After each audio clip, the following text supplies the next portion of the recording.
নেশার মধ্যে আনামাল্লাহু আলান নবিয়িনা ওয়াস সিদ্দিকিনা ওয়াশ শুহাদায়ে ওয়াস সালিহিন।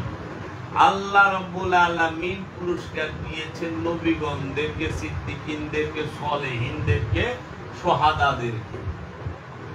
সেই পুরস্কারটা কি? আল্লাহ অনেক টাকা পয়সা, ঘর বাড়ি, ধন সম্পদ দিয়েছে না।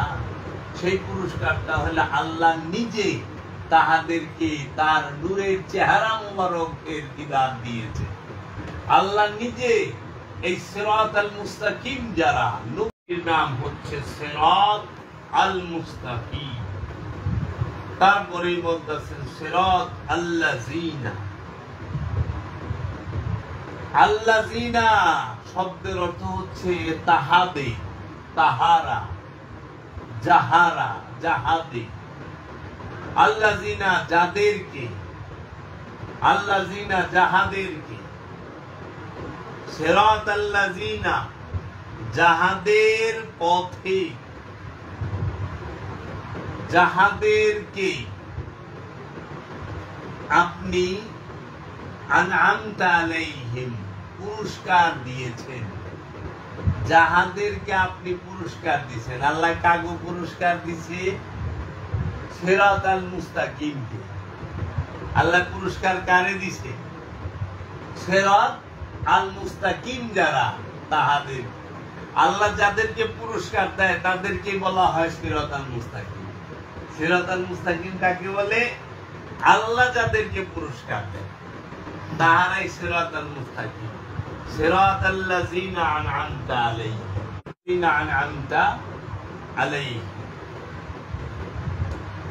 যাদেরকে আপনি পুরস্কার দিয়েছেন। গায়রিল মাগদুবি আলাইহিম ওয়ালাদ-দাল্লিন, যারা আপনার কাছে বিপথগামীও নয়, পথভ্রষ্টও নয়। তাইলে আমরা যে বলতাছি যাহাদেরকে আল্লাহ আপনি পুরস্কার দিচ্ছেন তারাই হইল সিরাত আল মুস্তাকিম। সেই সিরাত আল মুস্তাকিমকে আপনার মোস্তানি সাহায্য হিসেবে আমাদেরকে দান করে আল্লাহ। আমরা বলি ইয়াকা নাবুদু ওয়া ইয়াকা নাস্তাইন ওয়া ইয়াকা নাস্তাইন, আমরা একমাত্র আপনার মোস্তানি সাহায্য চাই। সেই মোস্তানি সাহায্যটা কি আল্লাহ বলে দিছি? যাহারা আপনার কাছ থেকে পুরস্কার পেয়েছে, যে সিরাত আল মুস্তাকিম, তাদেরকে আমাদের দান করে।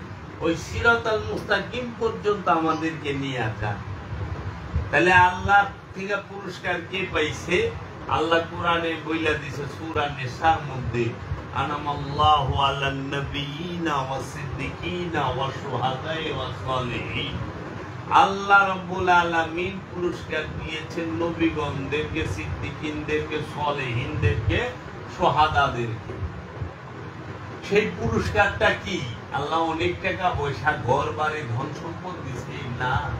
সেই পুরস্কারটা হলো আল্লাহ নিজে তাহাদেরকে তার নূরের চেহারা মুবারকের দিদার দিয়েছে। আল্লাহ নিজে এই সিরাত আল মুস্তাকিম যারা, নবী যারা, রাসূল যারা, ওলি যারা, তাদেরকে তার দেখা দিয়েছে, তার রূপ, তার দিদার তারা দেখতে পেয়েছে।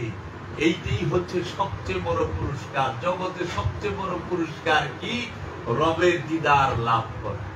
যে রবের দিদার লাভ করছে তার থেকে বড় পুরস্কার প্রাপ্ত জগৎ আর কেউ হইতে পারে না। রবের দিদার যখন একজন মানুষ, একজন মুত্তাকি, মুহসিনিন, সালেহিন এরা প্রাপ্ত হবেন, তখন জান্নাত ভুলে যাবে। জান্নাতের কথা মনে থাকবে না রবের দিদার যখন পাই। সবচেয়ে বড় পুরস্কার সেটা কি? রবের দিদার। এই সালাতের মধ্যে আমরা প্রতিদিন 5 ওয়াক্ত নামাজে 17 রাকাত হয়। 17 রাকাতে 17 বার সূরা ফাতিহাটা আমরা পাঠ করি। এই সূরা ফাতিহাটায় আমরা পাঠ করি 17 বারই। আমরা বলতেছি, ওগো আল্লাহ, তোমার মোস্তানি সাহায্য চাই। সেই মোস্তানি সাহায্যটা কি? যে তুমি যাদেরকে পুরস্কার দিয়েছ, তোমার থেকে যে সিরাত আল মুস্তাকিমরা একমাত্র সঠিক পথে যারা আছে, যারা পুরস্কার পাইছে, তাদেরকে আমাদের দান করে, আমরা তাদের অনুসরণ করি, সিরাতাল মুস্তাকিমকে অনুসরণ করি। এখন কথা হইল, এই ফরিয়াদটা থাকবে হইল তার একজন মানুষ, আমানুর না, মানুষের।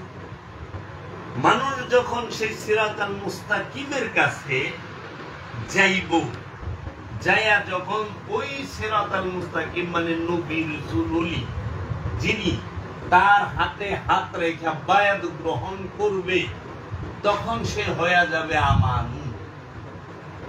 তখন বায়াত গ্রহণ করলে আর তো চাওয়ার প্রশ্নই আসে না, আল্লাহ মানে সিরাতাল মুস্তাকিম দাও। এখন আপনি পীর ধরছেন, আপনি কি কইবেন আমারে পীর দাও, আমারে পীর দাও, সঠিক পীর দাও, কইবেন? তাহলে আবু বকর সিদ্দিক রাদিয়াল্লাহু তাআলা আনহু যখন মহানবীর কাছে আসছে, মুরিদ যখন এসে, তারপর কি কইছে, আমারে নবী দাও, রাসূল পাঠাও, আমি মুরিদ হবো। না, আমি তো রাসূলের কাছে মুরিদ হইছি, আমি তো পীর পাইছি, সিরাতাল মুস্তাকিম পাইছি, এখন আমি সিরাতাল মুস্তাকিমের কাছে মুরিদ হইছি। মুরিদ হওয়াতে আমি আমানু পেয়েছি। এখন সেই আমানু কি করবে? সালাত করবে। আমানুকে আল্লাহ রাসূল বলতাছে, কারণ কুরআন রাসূলের বাণী। কোথায়? আল্লাহ কোরআনে বলতেছে 69 নম্বর সূরা হাক্কা 40 নম্বর আয়াতে আল্লাহ বলতেছে, ইন্নাহু লা কাউলুন রাসূলিন কারীম, নিশ্চয়ই কোরআন হচ্ছে সম্মানিত রাসূলের বাণী। কোরআনটা সম্মানিত রাসূলের বাণী। আবার 81 নম্বর সূরা তাকবীরে আল্লাহ বলতেছে 19 নম্বর আয়াতে, ইন্নাহু লা কাউলুন রাসূলিন কারীম, নিশ্চয়ই কোরআন সম্মানিত রাসূলের বাণী। তাহলে সেই সম্মানিত রাসূলের বাণী আল কোরআনে আল্লাহ নিজে, রাসূল নিজে বলে দিতেছেন যে, ইয়া আইয়ুহাল্লাযীনা আমানু ওয়াকিমুস সালাত ওয়া আকিমুস সালাত, হে আমানু সালাত কায়েম করো। ইয়া আইয়ুহান নাস ওয়া আকিমুস সালাত কোরআন বলে নাই, ইয়া আইয়ুহান নাস বলবে আমাকে সিরাতাল মুস্তাকিম দান করে আল্লাহ। ইনসান আল্লাহর কাছে ফরিয়াদ করবে যে আমাকে একজন রাসূল দেন, আমাকে একজন পীর মুর্শিদ দেন, যেন আমি ওই পীর মুর্শিদের কাছে মুরিদ হইয়া আমি সালাত শিখতে পারি, সিয়াম শিখতে পারি, হজ শিখতে পারি, কুরবানি শিখতে পারি, যাকাত শিখতে পারি, আমলে সালেহা কিভাবে করে এগুলো শিখতে পারি। ওলিয়ে কামেলের কাছ থেকে, রাসূলের কাছ থেকে, এই সিরাতাল মুস্তাকিমের কাছ থেকে আল্লাহ দান করেন। যখন ওলিয়ে কামেল সামনে আইসা যায়, তখন সে হাতে হাত রাখা বায়াত হবে আমানু। আমানু যখন হবে, তখনই আল্লাহ রাসূল বলছে, ইয়া আইয়ুহাল্লাযীনা আমানু ওয়াকিমুস সালাত, হে আমানু সালাত কায়েম করো। আমানু যখনই সালাতে দাঁড়াইছে যায় রাসূল রে নিয়া, রাসূল ইমাম, আমানু মুসল্লি, মুরিদ মুসল্লি, গুরু পীর ইমাম, পীর হইল ইমাম, মুরিদ হইল মুসল্লি। তখন যায়া বলতাছে যে মুসল্লি সে লুপি হবে না, সে কৃপণ হবে না, সে অধৈর্য হবে না। তাইলে আমানু থেকে উঁচু স্তর হইল মুসল্লি। আমানু যখনই ইবাদত করতে দাঁড়ায় যায়, তখনই সে হয় মুসল্লি। এখন আমি জানার জন্য একটু আপনাদের কাছে জানতে চাই, বাবা আপনি মুরব্বী মানুষ, বয়োজ্যেষ্ঠ মানুষ, আমি জানার জন্য আমাকে একটু জানাই দিবেন, যদি কোনো জ্ঞানী মহল থাকে, যে আপনারা একজন ইমাম সাহেব যিনি ইমাম হয়ে গেছেন, তিনি কিভাবে প্রতিদিন 17 বার কয় ইহদিনাস সিরাতাল মুস্তাকিম, সিরাতাল্লাযীনা আন'আমতা আলাইহিম। এটা তো ইমামের কথা, ইমামের জন্য এই আয়াত না। এই আয়াত হলো মানুষের জন্য। মানুষ আল্লাহর কাছে ফরিয়াদ করব এই আয়াত, যে পীর পায় নাই, গুরু পায় নাই, যে নফসকে চিনে নাই, যে মুমিন হয় নাই, যে নফসকে শুদ্ধ করতে পারে নাই, যে পবিত্র নফসের অধিকারী হয় নাই, যে রবের দিদার পায় নাই, যার আত্মশুদ্ধি হয় নাই, যার মধ্যে রু জাগ্রত হয় নাই, রবের প্রকাশ বিকাশ ঘটে নাই, যে নফস রবের মহানূরের মধ্যে ফানা হইতে পারে নাই, সে চাইবো আমাকে সিরাতাল মুস্তাকিম দাও। কিন্তু ইমাম যিনি, তিনি তো ইমামকে, ইমাম হচ্ছে মুমিন। মুমিনকে যিনি নফসে মুতমাইন্নার অধিকারী, যার নফস মুতমাইন হয়েছে, যে বান্দার হওয়ার সুসংবাদ পেয়েছে রবের তরফ থেকে, যে জান্নাতের সুসংবাদ পেয়েছে রবের তরফ থেকে, মুমিন সেই যে ব্যক্তি রবের সাথে সরাসরি যোগাযোগ হয়েছে, মুমিন যে সে আত্মশুদ্ধি লাভ করেছে, মুমিন যে তার মধ্যে রু জাগ্রত হয়েছে, সে রবের মহানূরের মাঝে সে ফানা হয়ে রয়েছে, বাঁকা হয়ে রয়েছে, মুমিন যে সে সব সময় কি তার মধ্যে রূপ প্রকাশিত এবং বিকশিত, সে হইল মুমিন। তো মুমিন তো কোনদিন কইতে পারে না আমার একটা পীর দাও, কারণ মুমিন নিজেই একজন গুরু, মুমিন নিজেই সালাত শিখান। এখন আপনি 17 বার কইতেছেন আল্লাহ আমারে সিরাতাল মুস্তাকিম দাও, তাদের পথ দেখাও যারা তোমার কাছে পুরস্কার প্রাপ্ত, তাদের পথ যারা তোমার কাছে বিপদগামী নয়, পথভ্রষ্ট। এটা তো ইমাম সাহেব বলতে পারেন না, এটা বলবে হইল একজন সাধারণ মানুষ। একজন সাধারণ মানুষ সে আল্লাহর কাছে ইমাম ভিক্ষা চাইব, যে আমার একটা ইমাম, যে প্রকৃত ইমাম তাকে দেন, আমি এই ইমামের অনুসরণ করব। একজন ইমাম হইল আল্লাহর রসুল, আল্লাহ নবী, আল্লাহর ওলিগণ, কামেল ওলিগণ, মুমিনগণ। এখন বাবা আমরা দেখতেছি সমাজে যে আমরা প্রচলিত অনুষ্ঠান, যেরকম আমি নিজেও নামাজ পড়াইছি, আমার বাবা সে আলেম ছিলেন, 28 বছর ইমামতি খতিব ছিলেন। তো সে দেখতেছি যে একই সময়ে সূরা ফাতিহাটাও পড়তেছে, পীর গুরু চাইতেছে আল্লাহর কাছে যে একটা গুরু আমার দয়া করে ভিক্ষা দাও। মানে এটা হলো মানুষেরই একই টাইমে সে কি মানুষের ভূমিকা পালন করতেছে, মানুষের চাওয়াটা চাইতেছে, আমানুর চাওয়া চাইতেছে, সে মুসল্লির চাওয়া চাইতেছে, আবার মুমিনের কর্ম করতেছে। একই ব্যক্তি 4টা কর্ম এট এ টাইম করতেছে, কারণ সালাত করবে আমানু আর মুসল্লি। আমানুর উপরে সালাতের হুকুম, মুসল্লি সালাতে দাঁড়া, তাই না? আর সিরাতাল মুস্তাকিম চাইবে হইল নাস, মানুষ, যে গুরু পায় নাই, ইমাম পায় নাই, সেই ইমাম পাওয়ার পরে কোনদিন সিরাতাল মুস্তাকিম চায় না দ্বিতীয়বার, চায় না। আমি তো ইমাম পাইয়েই গেছি, অনেক ইমাম এসে বললে যে আমাদের সিরাতাল মুস্তাকিম দাও, তাহলে মুসল্লির হাল হইব কি? ইমাম সাহেব তো সিরাতাল মুস্তাকিম চাইতে পারে না, কারণ ইমাম সাহেব নিজেই সিরাতাল মুস্তাকিম। এর জন্য ইমাম সবার সামনে খাড়ায়, এক কাতার আগে খাড়ায়। কারণ কি? ইমাম অর্থ হইল যে নিয়ত এবং কর্মের সম্মুখে যাকে রাখা হয় সেই ইমাম। এর লেগে ইমাম সালাত শিখায়, ইমাম সালাত শিক্ষা দিবে।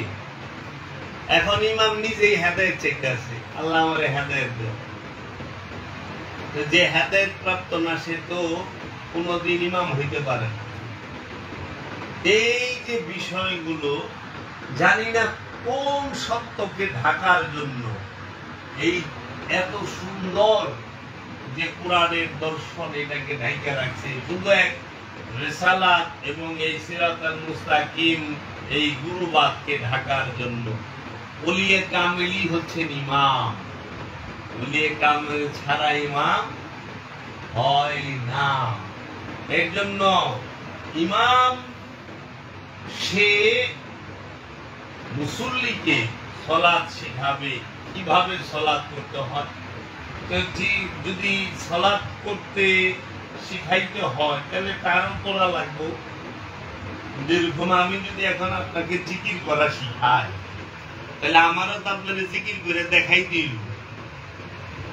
আমি যেমন ভক্তরা আসে, বাবা কোন লতিফা থেকে কোন লতিফা জিকির করবা, লতিফা খুইলা দেখাইতে হয়, দেখায়া বলতে হয়, দেখো আমি যেভাবে জিকিরটা করি এইভাবে করো। কি লা ইলাহা ইল্লাল্লাহ, লা ইলাহা ইল্লাল্লাহ।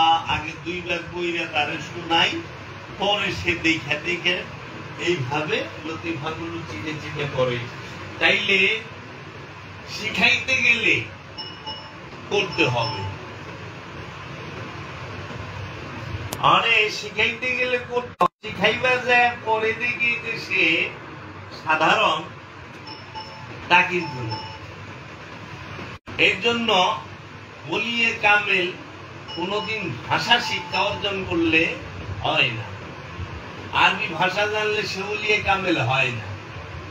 তাহলে যদি এইটা শর্ত হইতো, তাহলে সারা সৌদি আরবে সবাই ওলিয়ে কামেল হয়ে থাকে, আরব রাষ্ট্রে সব ওলিয়ে কামেল হতো, কারণ এরা সবাই আরবি করে, দিন ভর আরবি করে। যারা নাকি বলে আরবি একটা হরফ উচ্চারণ করলেই 10 নেকি, তাহলে সারা আরব রাষ্ট্রে যারা নাকি দিন ভরার কথা কয়, কারণ ওই হরফ দেয়, ওই অক্ষর দিয়েই তো কথাবার্তা কয়, শব্দ কয়, তাহলে তারা দিন ভরা সব কামাইতেছে।